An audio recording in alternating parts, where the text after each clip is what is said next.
Donc les étudiants voient que les pensées et les émotions sont impuissants face à ce qu'ils appellent la conscience claire illimitée. Ils commencent à se rendre compte de la différence entre les pensées qui nous distraient et les pensées qui ne nous distraient pas. C'est-à-dire quoi? En fait, les gens vraiment regardent profondément en eux-mêmes ce que sont les apparences de l'esprit et qu'est-ce que l'essence de l'esprit. Et qu'est-ce qu'ils ont trouvé? En fait, ils découvrent que leurs pensées et leurs émotions ne sont pas si fortes ou si puissantes qu'ils auraient pu penser. Plus cette conscience claire devient présente et vivante. Parce que ce que j'ai réalisé, vous voyez, si vraiment nous faisions cela, si nous développions cette conscience claire, alors cela pourrait tranquillement, progressivement vous libérer de vos habitudes, Parce que parfois, lorsque vous êtes dans une émotion intense, lorsque vraiment vous êtes dans un état grognon, dans un état d'esprit grognon, c'est difficile d'appliquer les enseignements. Si vous dites maintenant, ok, je vais travailler sur mon esprit, alors les gens ont toutes sortes d'arguments pour ne pas le faire et ils préfèrent se battre contre les enseignements plutôt que les appliquer. Donc ça devient difficile. Et en même temps, ils se sentent coupables parce qu'ils n'appliquent pas les enseignements. Donc il y a toutes sortes de choses, de sentiments inconfortables qui surgissent. Et bien sûr, lorsque vous êtes de mauvaise humeur ou lorsque vous êtes grognon, ça n'est pas confortable, vous n'y prenez pas plaisir. Mais vous devenez un personnage, vous développez un personnage particulier qui est irritable, grognon, et qui est de mauvaise humeur, et peut-être que vous ne dites rien, mais ça se sent, ça imprègne toute l'atmosphère qui vous entoure, et les gens sensibles peuvent le sentir davantage. Même les gens insensibles d'ailleurs peuvent le sentir tellement c'est lourd. Et donc bien sûr, vous voulez travailler là-dessus, mais comment travailler là-dessus? C'est en appliquant cela progressivement, en reconnaissant. Et aussi, ce qui est très important, c'est de ne pas vous sentir coupable. Ne vous sentez pas mal. Je crois que s'il y a une chose qu'il vous faut éviter, c'est de vous sentir mal. Vous sentir mal. Ça n'aide en rien. C'est cette manière de vous sentir mal, d'être mal, ça maintient le mal. En fait, tout ce côté négatif, vous le maintenez en vous sentant mal. Vraiment. Et donc, vous devriez juste simplement examiner et réaliser, au moment où vous avez ces aperçus de sagesse, à ces moments de lumière, à ces moments de réalisation, d'aperçu, vous commencez à voir qu'il y a une autre possibilité. Et ces possibilités, lorsque vous en faites vous-même l'expérience, et je suis sûr que vous l'avez fait, je suis sûr que vous avez eu ces expériences. Alors, saisissez-les, rappelez-vous-en. Essayez de vraiment les réaliser, de les recréer. Et alors, progressivement, vos habitudes se détendront. Et les émotions et l'habitude, ça vient ensemble. En fait, les souillures, il y a des souillures intellectuelles ou cognitives.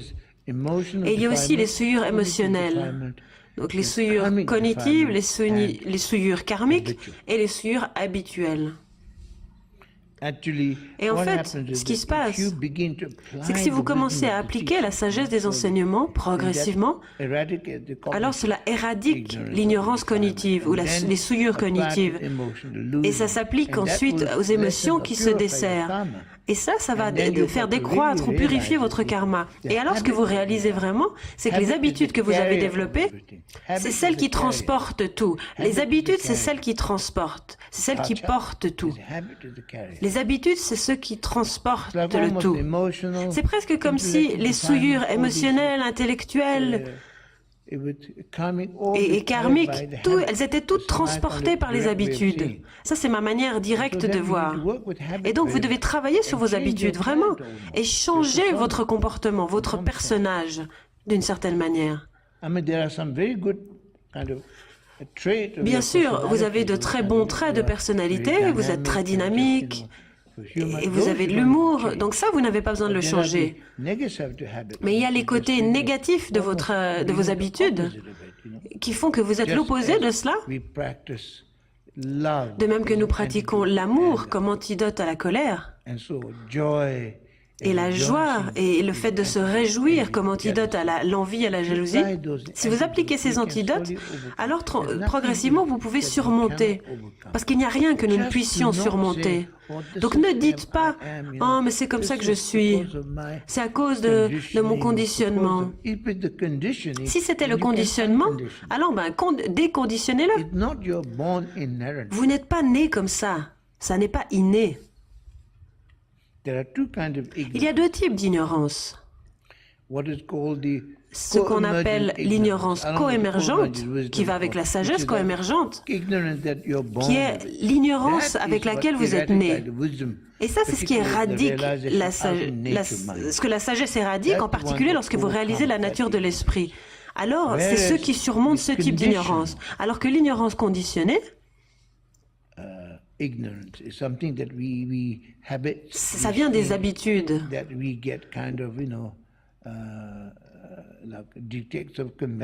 Ça vient de sortes de conventions, de toutes sortes de choses que nous faisons par habitude. Et ça peut être éradiqué ainsi, en faisant ainsi.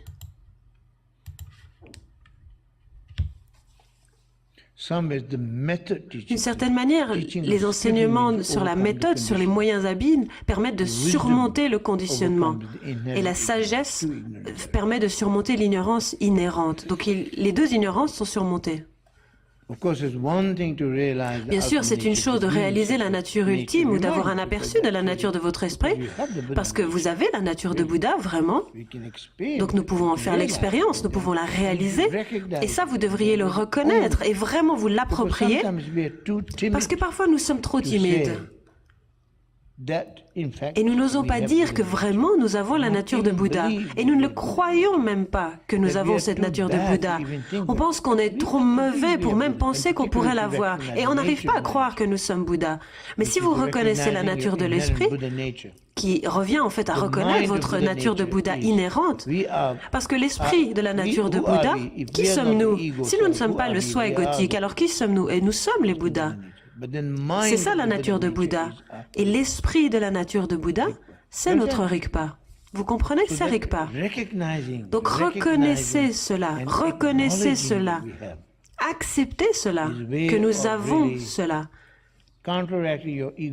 Et alors c'est une manière de contrecarrer votre soi égotique, de vous donner du pouvoir.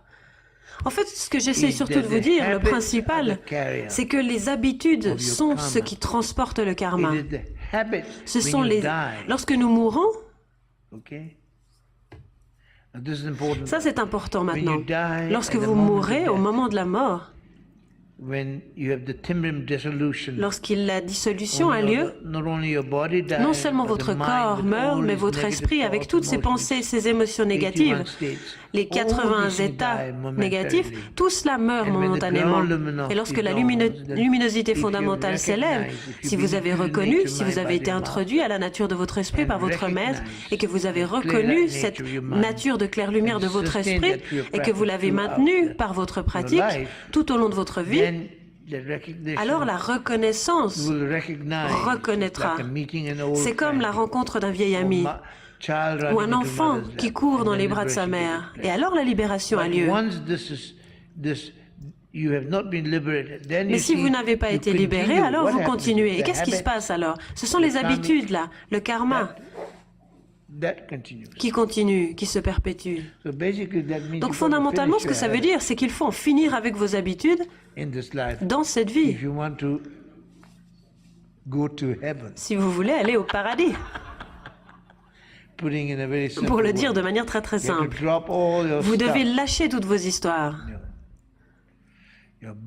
tous vos préjugés, tous vos a priori.